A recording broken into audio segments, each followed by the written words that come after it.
أشهد أن لا إله إلا الله وحده لا شريك له وأشهد أن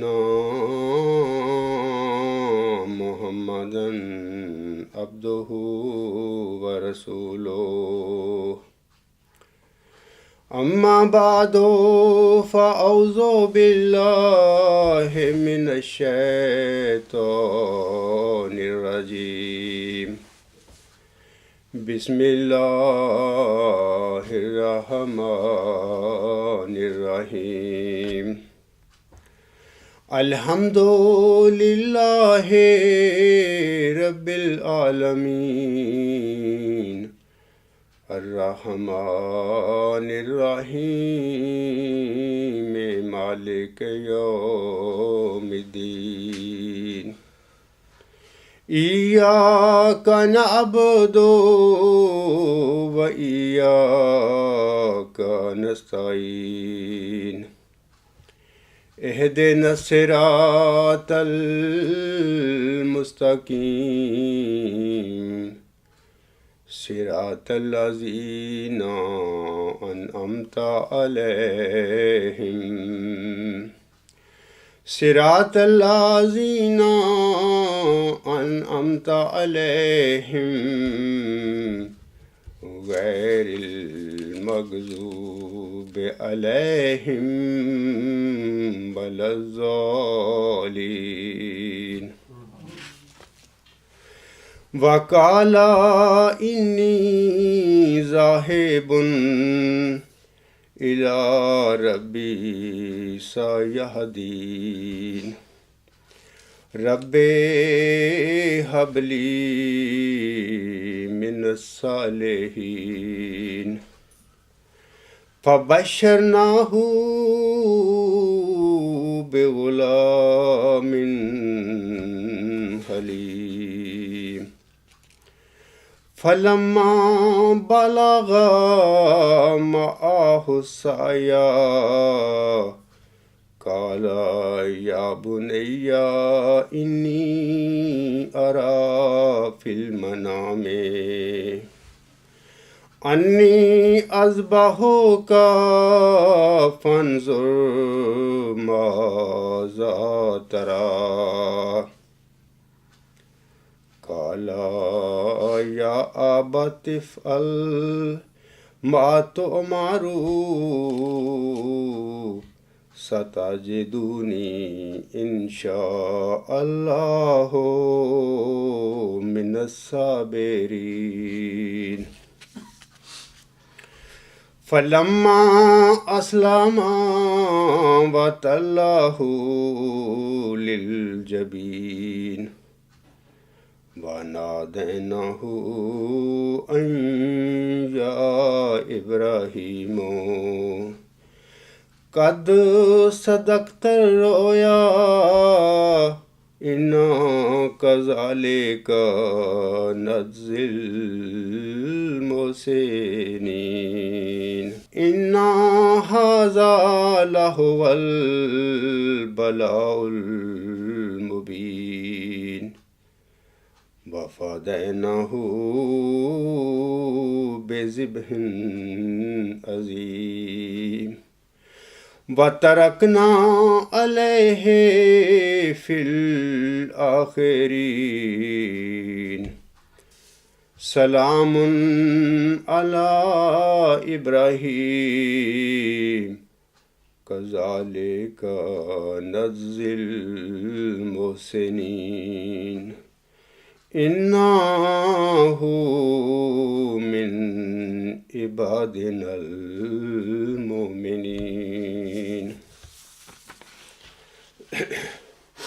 اے برادران اسلام، آج ذوالحجہ کی 10 تاریخ ہے اور ہم میں سے ہر مسلمان اپنی توفیق کے مطابق آج راہ خدا میں قربانی کرے گا۔ خاکسار نے آپ کے آگے قربانی کے حوالہ سے سورۃ صفات کی جو چند آیات تلاوت کی ہیں، ان آیات میں حضرت ابراہیم علیہ السلام کی اللہ تعالیٰ کی رضا کی خاطر اپنے بیٹے حلیم غلام یعنی اسماعیل علیہ السلام کی قربانی کے واقعہ کا ذکر کیا گیا ہے۔ اب میں ان آیات کا ترجمہ پڑھتا ہوں تاکہ اس عظیم و شان قربانی کے اس بے مثال واقعہ کی یاد ہمارے ذہنوں میں تازہ ہو جائے۔ حضرت ابراہیم علیہ السلام جو تھے بہت موحد تھے، بچپن سے ہی اپنی قوم کے خلاف جو ان کی بت پرستی تھی وہ مناظرے اور مکالمے کرتے رہتے تھے، لیکن ان کی قوم سخت بت پرستی میں شکار تھی۔ تو ایک دفعہ انہوں نے جو عبادت خانہ تھا ان کا بت پرستی کا، اس میں وہ داخل ہوئے۔ وہ لوگ اپنے کسی میلے ویلے پر گئے ہوئے تھے۔ حضرت ابراہیم علیہ السلام نے ان سب بتوں کو توڑ دیا، اور وہ جو مفسرین کہتے ہیں کہ وہ جو کلہاڑا تھا اس نے بڑا بت چھوڑ دیا، اس پہ کندھے پہ رکھ دیا۔ بعد میں جب انہوں نے دیکھا کہ بت تو سب ٹوٹے پہ پڑے ہوئے ہیں، تو انہوں نے کہا یہ کام ہمارے بتوں کے ساتھ کس نے کیا ہے؟ تو اس کے بعد وہ سارے لوگ اکٹھے ہو گئے۔ انہوں نے کہا کہ ابراہیم نامی ایک نوجوان ہے جو ہمارے بتوں میں نقائص نکالتا رہتا ہے اور ان کو جھٹلاتا رہتا ہے، لیکن اس نے ہی یہ کام کیا ہوگا۔ پھر وہ قوم نے، وہ جو لوگ تھے، قبیلہ تھا، انہوں نے ابراہیم کو بلایا اور ان سے پوچھا ابراہیم علیہ السلام سے کہ آپ نے یہ کام کیا ہے، بت ہمارے توڑے ہیں؟ ابراہیم علیہ السلام نے فرمایا کہ آخر کسی نے تو یہ کام کیا ہوگا نا، تو آپ یہ سامنے تمہارا بڑا بت بیٹھا ہوا ہے، اس سے پوچھو کس نے یہ کام کیا ہے۔ تو قوم کے لوگ جو تھے وہ شرمندہ ہو گئے۔ اس کے آگے یہ دلیل تھی کہ حضرت ابراہیم علیہ السلام کی، وہ گر پڑے۔ انہوں نے کہا کہ ابراہیم تو جانتا کہ یہ تو بولا نہیں کرتے۔ تو ابراہیم صاحب نے فرمایا کہ تم بڑے بے وقوف ہو اور بڑے بے علم لوگوں کے ایک ایسے وجود ہیں جو بولتے ہی نہیں، جو تمہارے اپنے تراشے ہوئے ہیں، بنائے ہوئے ہیں، ان کی تمہیں بات کرتے پھر رہے ہو اللہ تعالیٰ کو چھوڑ کر۔ تو بال اس وقت کا جو بادشاہ تھا ظالم نمرود، اس نے سوچا کہ اس ابراہیم کو آگ میں ڈالا جائے سزا کے طور پر اور اپنی بتوں کی مدد کی جائے۔ بال انہوں نے حضرت ابراہیم صاحب کو آگ میں ڈالا، پھینکا۔ اللہ تعالیٰ نے اس آگ کو حضرت ابراہیم علیہ السلام کے لیے سلامتی اور ٹھنڈک کا موجب بنا دیا۔ اچھا، اس سارے واقعہ کے بعد پھر یہ جو میں نے تلاوت کی ہے نا سورۃ صفات کی، یہ آیات نمبر 100 سے 112 تک ہیں، تو پھر میں ان کا ترجمہ پڑھتا ہوں۔ اس کے بعد پھر اس واقعے کے بعد پھر ابراہیم صاحب فرماتے ہیں وَقَالَ إِنِّي ذَاهِبٌ إِلَىٰ رَبِّي سَيَهْدِينِ، اور اس نے کہا، یعنی ابراہیم علیہ السلام نے کہا یقیناً اپنے رب کی طرف میں جانے والا ہوں، وہ ضرور میری رہنمائی فرمائے گا۔ رب حبلی من الصالحین، اے میرے رب مجھے صالحین میں سے وارث عطا کر۔ فبشرناہ بغلام حلیم، پس ہم نے اسے ایک بردبار، ایک حلیم غلام کی بشارت دی۔ فلما بالغ معه السعی قال یا بنی انی اری فی المنام انی اذبحک فانظر ماذا تری، پس جب وہ اس کے ساتھ دوڑنے پھرنے کی عمر کو پہنچا، یعنی وہ حلیم غلام، یعنی ابراہیم علیہ السلام نے اپنے بیٹے کو کہا اے میرے پیارے بیٹے، یقین میں سوتے میں دیکھا کرتا ہوں کہ میں تجھے ذبح کر رہا ہوں۔ بیٹا آگے سے جواب دیتا ہے کالا یا ابت افعل ما تؤمر ستجدنی ان شاء اللہ من الصابرین۔ اس نے کہا، پیارے بیٹے نے کہا اے میرے باپ وہی کر جو تجھے حکم دیا جاتا ہے، یقیناً اگر اللہ چاہے گا تو مجھے صبر کرنے والوں میں سے پائے گا۔ فلما اسلما وتلہ للجبین، پس جب وہ دونوں رضامند ہو گئے اور اس نے اسے پیشانی کے بل لٹا دیا، وَنَادَيْنَاهُ أَن يَا إِبْرَاهِيمُ، تب ہم نے اسے پکارا کہ اے ابراہیم، قد صدقت الرؤیا، یقیناً تو اپنی رویا پوری کر چکا ہے۔ اِنَّا كَذَلِكَ نَجْزِي الْمُحْسِنِينَ، یقیناً اسی طرح ہم نیکی کرنے والوں کو جزا دیا کرتے ہیں۔ اِنَّ هَذَا لَهُوَ الْبَلَاءُ الْمُبِينُ، یقیناً یہ ایک بہت کھلی آزمائش تھی۔ وَفَدَيْنَاهُ بِذِبْحٍ عَظِيمٍ، اور ہم نے ایک ذبح عظیم کے بدلے اسے بچا لیا۔ وَتَرَكْنَا عَلَيْهِ فِي الْآخِرِينَ، اور ہم نے بعد میں آنے والوں میں اس کا ذکر خیر باقی رکھا۔ سلام علی ابراہیم، ابراہیم پر سلام ہو۔ كَذَلِكَ نَجْزِي الْمُحْسِنِينَ، اسی طرح ہم نیکی کرنے والوں کو جزا دیا کرتے ہیں۔ انہو من عبادنا المؤمنین، یقیناً وہ ہمارے مومن بندوں میں سے تھا۔ سامعین کرام، قربانی سنت ابراہیمی ہے۔ آج کل جو قربانی ہم کرتے ہیں یہ آپ کی اس قربانی کا ہی تسلسل ہے۔ حضرت صلی اللہ علیہ وآلہ وسلم کی بعثت سے پہلے بھی اس قربانی کا تصور موجود تھا، لیکن اس قربانی کی شکل اور رنگ ڈھنگ ہماری قربانی سے یکسر مختلف تھا۔ حضرت صلی اللہ علیہ وآلہ وسلم سے پہلے قربانی کے جانور کو ذبح کرنے کے بعد اس کے گوشت کو خانہ کعبہ کے سامنے سجا دیا جاتا تھا اور ذبیحہ کے خون سے بیت اللہ کی دیواروں کو رنگ کر دیا جاتا تھا۔ صحابہ کرام رضی اللہ تعالی عنہم نے نبی اکرم صلی اللہ علیہ وآلہ وسلم سے پوچھا، ما ھذہ الاضحی، تو حضرت صلی اللہ علیہ وآلہ وسلم نے فرمایا، سنت ابیکم ابراہیم، یہ تمہارے باپ ابراہیم کی سنت ہے۔ واضح رہے کہ حضرت ابراہیم علیہ السلام کا ذکر قرآن کریم میں 69 دفعہ آیا ہے۔ رب ذوالجلال نے آپ علیہ السلام کو ایک امتیازی شان عطا فرمائی تھی۔ آپ کو امام الناس بنایا گیا تھا، جیسا کہ اللہ تعالیٰ سورۃ البقرہ کی آیت نمبر 125 میں فرماتا ہے، وَإِذِ ابْتَلَىٰ إِبْرَاهِيمَ رَبُّهُ بِكَلِمَاتٍ فَأَتَمَّهُنَّ قَالَ إِنِّي جَاعِلُكَ لِلنَّاسِ إِمَامًا قَالَ وَمِن ذُرِّيَّتِي قَالَ لَا يَنَالُ عَهْدِ الظَّالِمِينَ۔ اور جب ابراہیم کو اس کے رب نے بعض کلمات سے بعض باتوں میں آزمایا اور اس نے ان سب کو پورا کر دکھایا تو اس نے کہا، یعنی اللہ تعالیٰ نے فرمایا، میں یقیناً تجھے لوگوں کے لیے ایک عظیم امام بنانے والا ہوں۔ اس نے عرض کیا، اور میری ذریت میں سے بھی؟ اللہ تعالیٰ نے فرمایا، ہاں، مگر ظالموں کو میرا عہد نہیں پہنچے گا۔ اللہ تعالیٰ نے آپ علیہ السلام کو خلیل اللہ کی نسبت بھی عطا فرمائی تھی، جیسا کہ اللہ تعالیٰ سورۃ النساء کی آیت نمبر 126 میں فرماتا ہے، وَاتَّخَذَ اللَّهُ إِبْرَاهِيمَ خَلِيلًا، اور اللہ نے ابراہیم کو دوست بنا لیا تھا، خلیل بنا لیا تھا۔ سامعین کرام، اسی طرح بار بار قرآن کریم میں سنت ابراہیمی کی اصطلاح بھی استعمال ہوئی ہے، اور علاوہ اس کے اللہ تعالیٰ نے آپ علیہ السلام کے لیے اسوہ حسنہ کی اصطلاح کو بھی استعمال فرمایا ہے۔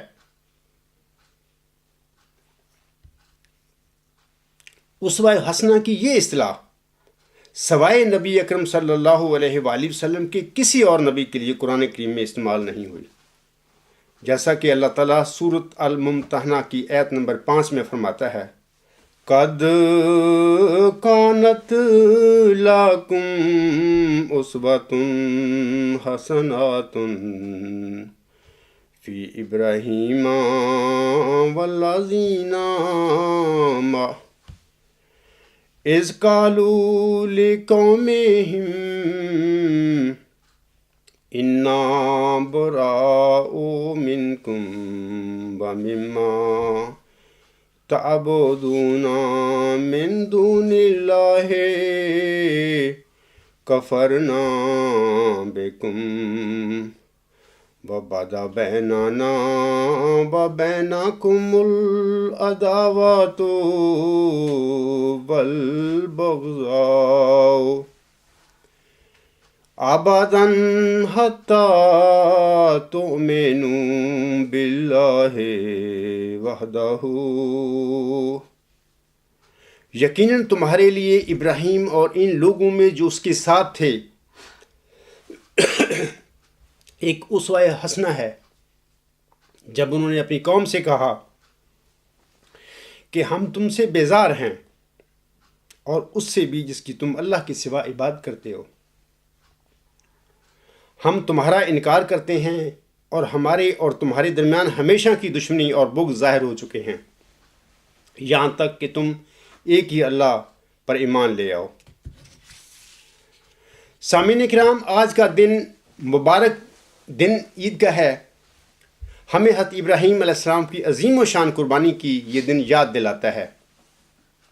لہٰذا ہمیں آج کے دن بطور خاص اسوہ ابراہیمی کو اپنانا چاہیے۔ حضرت ابراہیم علیہ السلام نے اور آپ کے ساتھیوں نے کفر و باطل کا نہ صرف انکار کیا بلکہ اس سے برات کا بھی اعلان فرمایا۔ آپ علیہ السلام راہ حق میں آنے والی ہر آزمائش اور ہر امتحان میں پورے اترے۔ اللہ تعالیٰ کی خوشنودی حاصل کرنے کے لیے آپ نے اپنی ہر شے کو قربان کر دیا۔ اللہ تعالیٰ نے آپ علیہ السلام کو کئی امتحانات سے گزارا۔ آپ کا سب سے اولین امتحان آپ کی عقل و شعور کا تھا۔ آپ علیہ السلام نے جس معاشرہ میں آنکھ کھولی، اس معاشرہ میں بت پرستی اور شرک کے گٹا ٹوپ اندھیرے تھے۔ مظاہر فطرت کی پرستش ہوتی تھی۔ وہ سمجھتے تھے کہ سورج ان کے دیوتا کے وجود میں آ گیا ہے۔ ستاروں کی پرستش کی جاتی تھی۔ آپ کے وقت میں بدترین قسم کی بت پرستی ہر سو پھیلی ہوئی تھی۔ لیکن حضرت ابراہیم علیہ السلام مظاہر فطرت کے مشاہدے کے بعد توحید تک پہنچے اور پھر برملا کہا کہ چاند، سورج اور ستاروں میں سے کوئی بھی میرا رب نہیں ہے۔ میرا رب تو صرف اللہ تعالیٰ ہے، جیسا کہ اللہ تعالیٰ نے سورۃ الانعام کی آیات نمبر 75 تا 80 میں اس واقعہ کا ذکر کچھ اس طرح فرمایا ہے۔ وَإِذْ قَالَ إِبْرَاهِيمُ لِأَبِيهِ آزَرَ أَتَتَّخِذُ أَصْنَامًا آلِهَةً إِنِّي أَرَاكَ وَقَوْمَكَ فِي ضَلَالٍ مُبِينٍ وَكَذَلِكَ نُرِي إِبْرَاهِيمَ مَلَكُوتَ السَّمَاوَاتِ وَالْأَرْضِ وَلِيَكُونَ مِنَ الْمُوقِنِينَ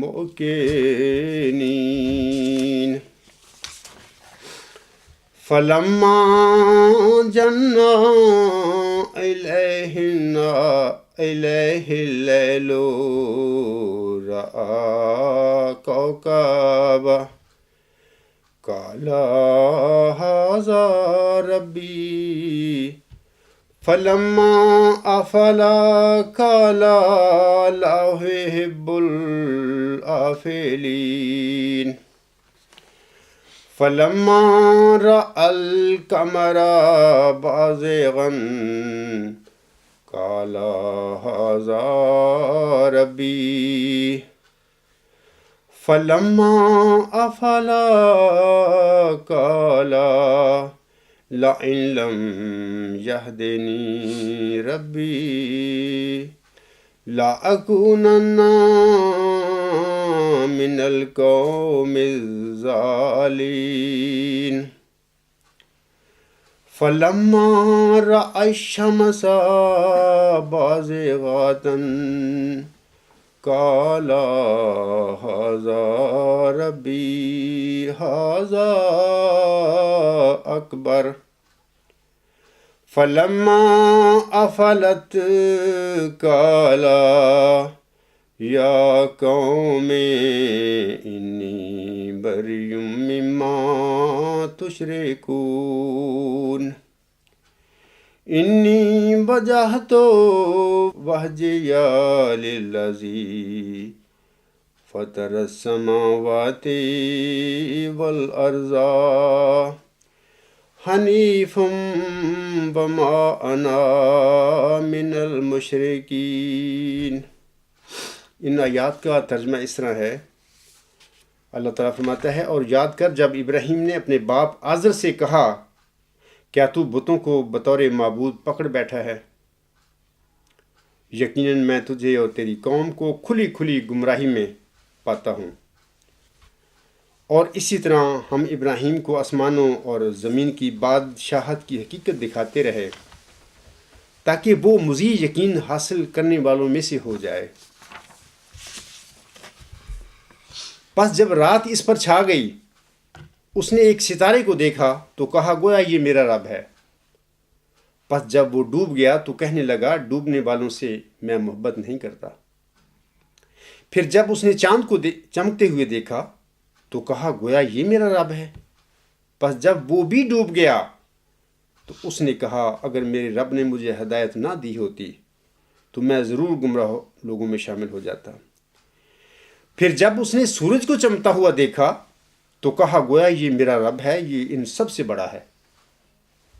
پس جب وہ بھی ڈوب گیا تو اس نے کہا اے میری قوم، یقیناً میں اس شرک سے جو تم کرتے ہو سخت بیزار ہوں۔ میں تو یقیناً اپنی توجہ کو اس کی طرف ہمیشہ مائل رہتے ہوئے پھیر چکا ہوں جس نے آسمانوں اور زمین کو پیدا کیا، اور میں مشکوں میں سے نہیں ہوں۔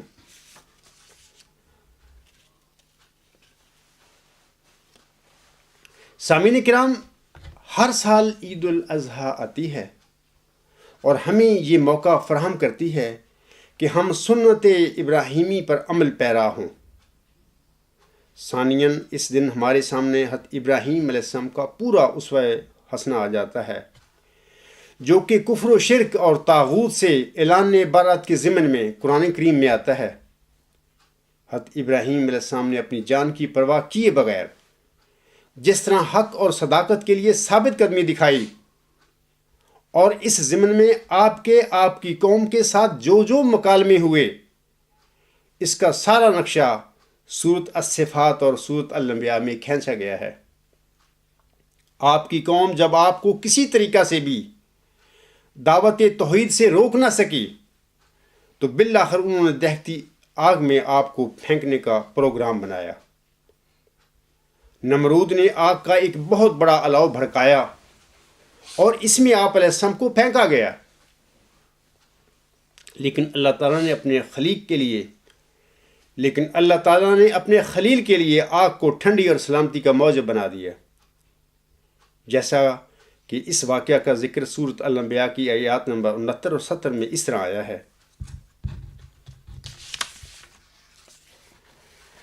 قَالُوا حَرِّقُوهُ وَانصُرُوا آلِهَتَكُمْ إِن كُنتُمْ فَاعِلِينَ قُلْنَا يَا نَارُ كُونِي بَرْدًا وَسَلَامًا عَلَى إِبْرَاهِيمَ۔ انہوں نے کہا اس کو جلاؤ اور اپنے معبودوں کی مدد کرو اگر تم کچھ کرنے والے ہو۔ ہم نے کہا، اللہ تعالیٰ فرماتا ہے، ہم نے کہا اے آگ تو ٹھنڈی پڑ جا اور سلامتی بھی بن جائے ابراہیم علیہ السلام پر۔ علامہ اقبال نے اس واقعہ کو اپنے شعر میں اس طرح سمایا ہے: بے خطر کود پڑا آتش نمرود میں عشق، عقل ہے محو تماشائے لب بام ابھی۔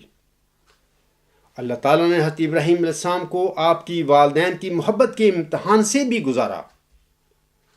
اللہ تعالیٰ نے آپ کی فطرت میں جو سعادت رکھی ہوئی تھی، اس کے نتیجہ میں آپ کی اپنے والدین سے بہت محبت تھی، لیکن آپ کی دعوت توحید کے نتیجہ میں آپ کے والد جو بت پرست تھے نے آپ علیہ السلام کو دھمکی دیتے ہوئے فرمایا: یا ابراہیم لئن لم تنتہی لأرجمنکم واہجرنی ملیا۔ اے ابراہیم، اگر تو باز نہ آیا تو میں یقیناً تمہیں سنسار کر دوں گا اور تو ایک مدت تک مجھ سے الگ ہو جا۔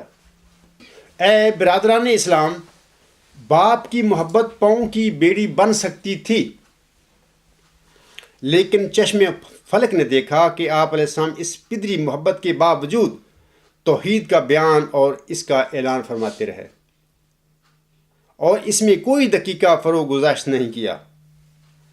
اس طرح اللہ تعالیٰ نے حضرت ابراہیم علیہ السلام کو وطن کی محبت کے امتحان سے بھی گزارا۔ آپ علیہ السلام نے رضائے الہی کے لیے یہ کہتے ہوئے اپنا وطن چھوڑ دیا، جیسا کہ سورۃ العنکبوت میں اللہ تعالیٰ فرماتا ہے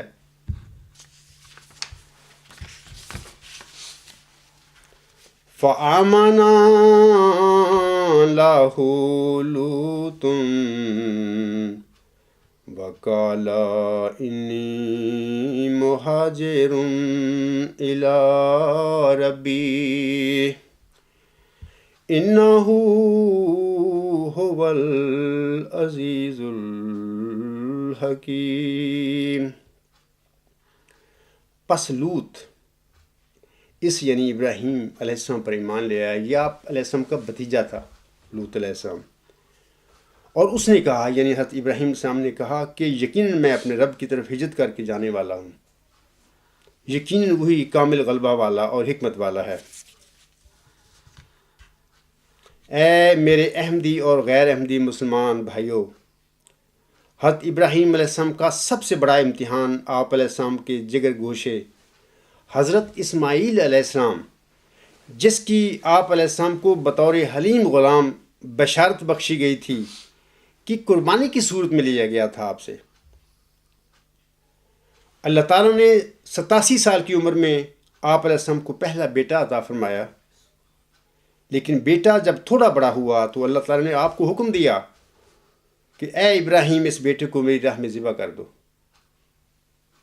لیکن آپ علیہ السلام اس سخت آزمائش میں بھی پورے اترے، حتیٰ کہ اللہ تعالیٰ کی طرف سے ندا آئی یا ابراہیم قد صدقت الرؤیا، اے ابراہیم تو نے اپنا خواب سچ کر دکھایا۔ برکیف ابو الانبیاء حضرت ابراہیم علیہ السلام تمام امتحانوں اور آزمائشوں میں کامیاب ہوئے۔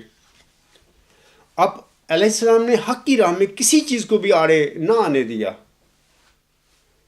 لہذا سامعین کرام، اسوہ ابراہیمی میں جہاں ایثار ہے، قربانی ہے، تحمل ہے، برداشت ہے، وہیں یہ بات بھی ہے کہ جہاں اللہ تعالیٰ کا حکم آ جائے، دین کا کوئی تقاضا سامنے آ جائے، تو اس کے مقابلے میں زمانے کے طور طریقوں اور برادری کی رسومات کو در و دیوار پر دے مارو۔ آپ علیہ السلام کی زندگی میں جب بھی آپ کے سامنے دو راہ آیا کہ ایک طرف اللہ کا حکم تھا اور دوسری طرف زمانے کے رواجات و خرافات اور نفس کی خواہشات، تو آپ علیہ السلام نے ان پر لات مارتے ہوئے اللہ کے حکم کو سینے سے لگایا اور دنیا کے رسم و رواجوں اور معاشرے کی ریت کی یکسر بھی پرواہ نہ کی۔ آج ہمارا یعنی امت مسلمہ کا المیہ یہ ہے کہ اسوہ ابراہیمی کی اصل اور حقیقی روح ہم میں مفقود ہو چکی ہے۔ ہم صرف نام کے مسلمان ہیں۔ قربانی کے حوالہ سے اللہ تعالیٰ نے بالکل واضح فرمایا ہوا ہے، جیسا کہ اللہ تعالیٰ سورۃ الحج کی آیت نمبر 38 میں فرماتا ہے لَن يَنَالَ اللَّهَ لُحُومُهَا وَلَا دِمَاؤُهَا وَلَكِن يَنَالُهُ التَّقْوَىٰ مِنكُمْ۔ ہرگز اللہ تک نہ ان کے گوشت پہنچیں گے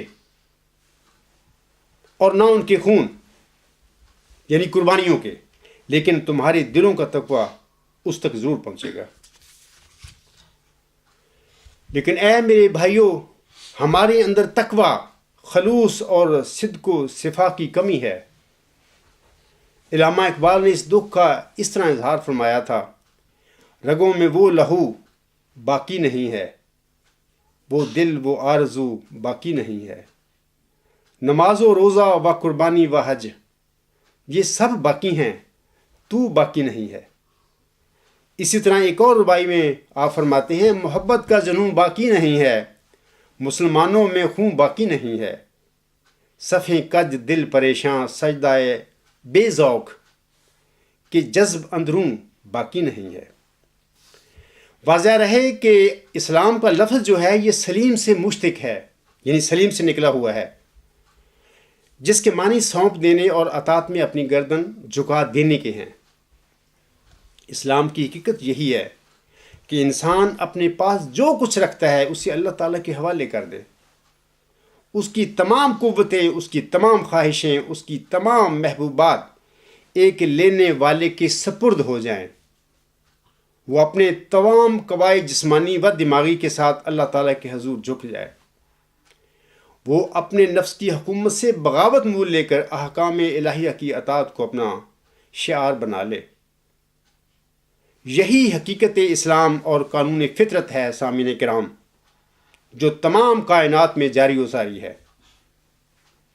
سامعین کرام، اگر ہم زمین کی قوت نامیہ کو اپنی نگاہ خرد سے دیکھیں، اس کا مشاہدہ کریں، تو ہم دیکھتے ہیں کہ زمین کی درستگی کے بعد اس میں بیج ڈالا جاتا ہے،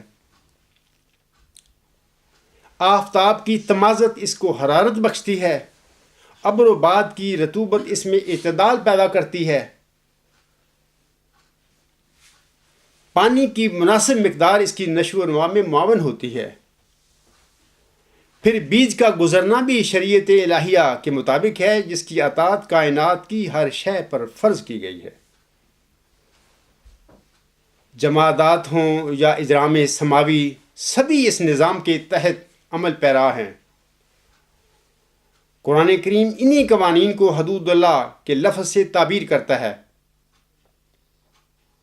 غرض اس عالم کا ہر وجود، بلکہ خدا کی ہر مخلوق اس کی عبادت میں مشغول ہے۔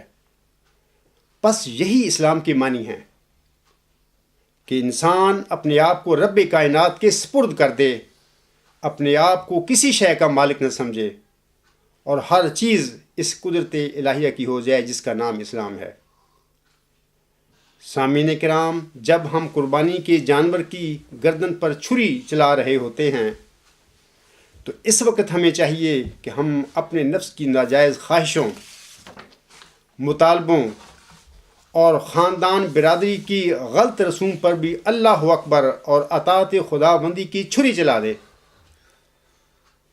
پوری زندگی میں ہمارا مطمع نظر اور ہمارا ٹارگٹ الہی رضا ہونا چاہیے۔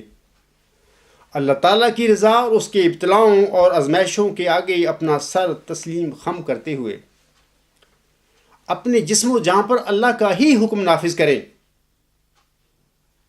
ہمارے خاندان، برادری اور اجتماعی حیات میں بھی اللہ تعالیٰ کے احکامات کو ہر رسم و رواج، ہر قانون و ضابطے پر بالادستی حاصل ہونی چاہیے۔ ہمارے دلوں میں وہ حرارت ایمانی اور جذبہ پیدا ہونا چاہیے جو ہمیں دین اسلام کی سر بلندی کے لیے آمادہ اور متحرک کر سکے۔ ہماری حالت ایسی ہونی چاہیے جس کا ذکر ان اشعار میں ملتا ہے جو کہ اللہ تعالیٰ کی طرف سے خاکسار کے دل پر الہام ہوئے تھے۔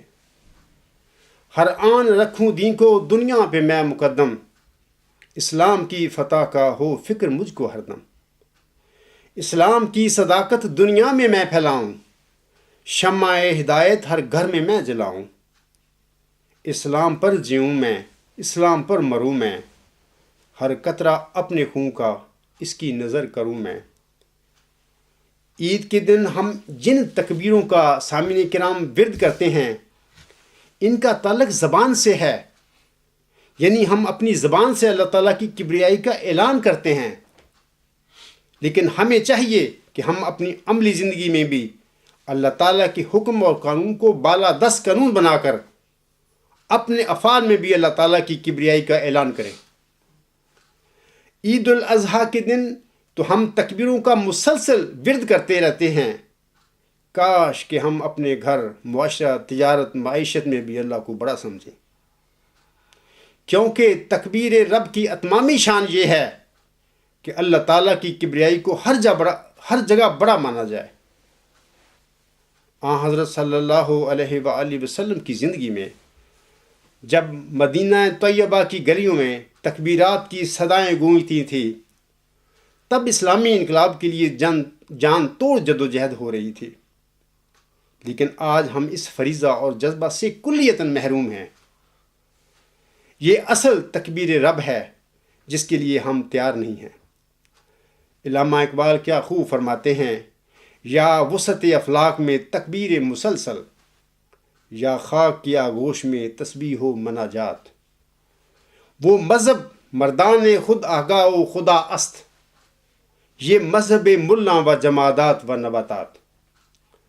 یاد رکھیں کہ اللہ تعالیٰ کبھی بھی اس قوم کی حالت کو بدلا نہیں کرتا جو اپنی حالت کو بدلنے کے لیے تیار نہ ہو۔ جیسا کہ اللہ تعالیٰ فرماتا ہے ان اللہ لا یغیر ما بقوم حتی یغیروا ما بانفسہم، یقیناً اللہ تعالیٰ کسی قوم کی حالت نہیں بدلتا جب تک کہ وہ اپنی اندرونی حالت کو نہیں بدلتی۔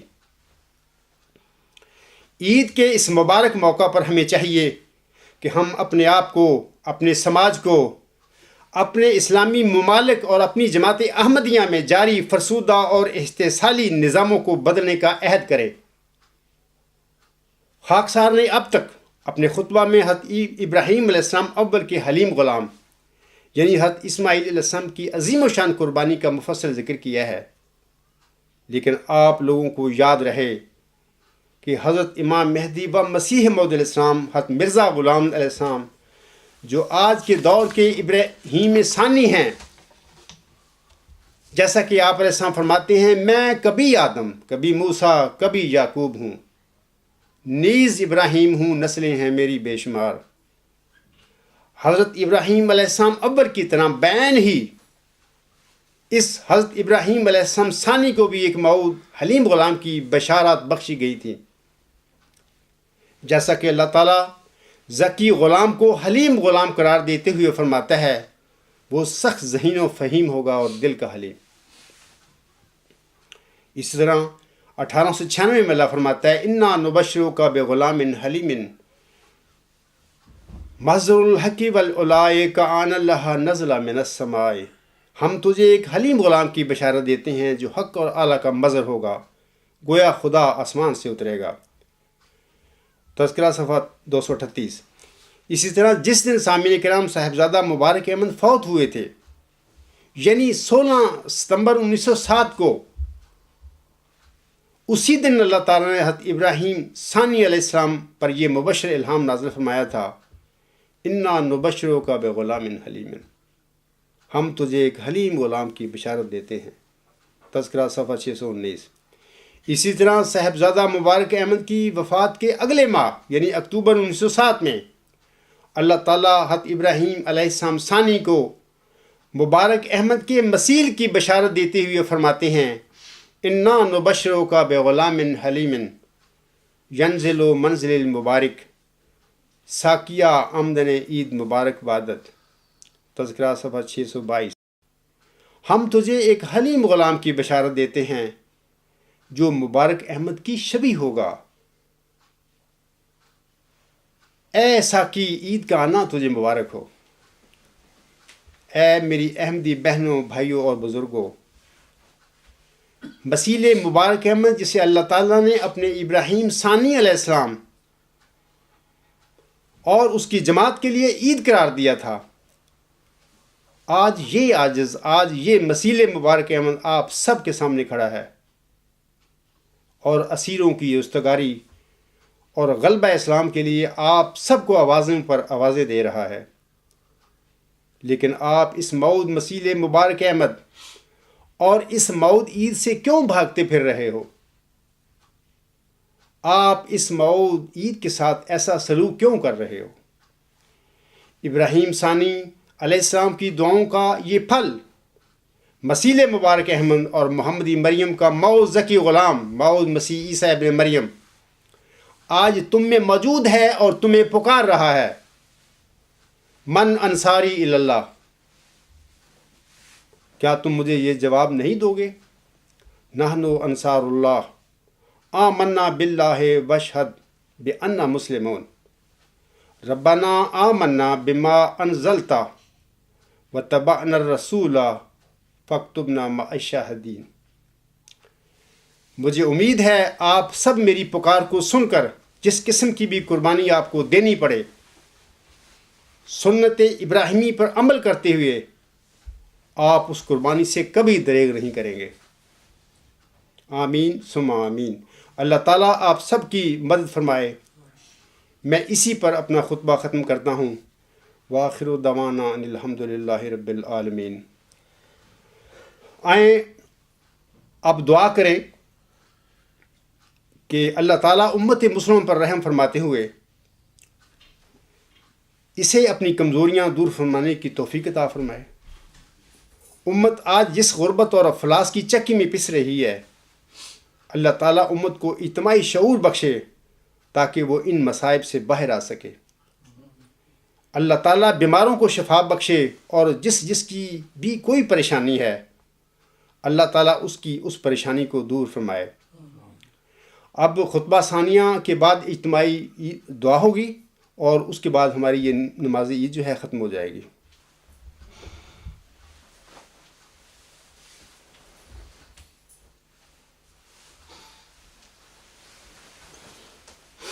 الحمد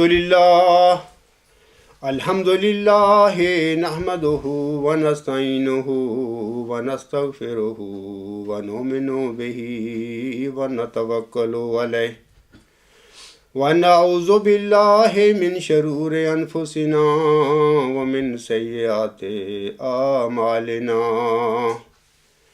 من يهده الله فلا مضل له ومن يضلله فلا هادي له ونشهد أن لا إله إلا الله ونشهد أن محمدا عبده ورسوله عباد الله رحمكم الله ان اللہ یأمر بالعدل والإحسان وإیتاء ذی القربى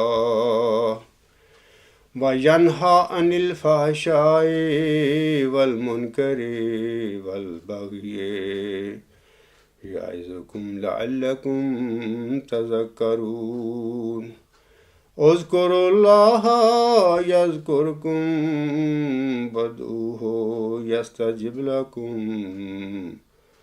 ولذکر اللہ اکبر۔ آئیں اب میرے ساتھ اجتماعی دعا کر لیں سارے۔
آمین ثم آمین.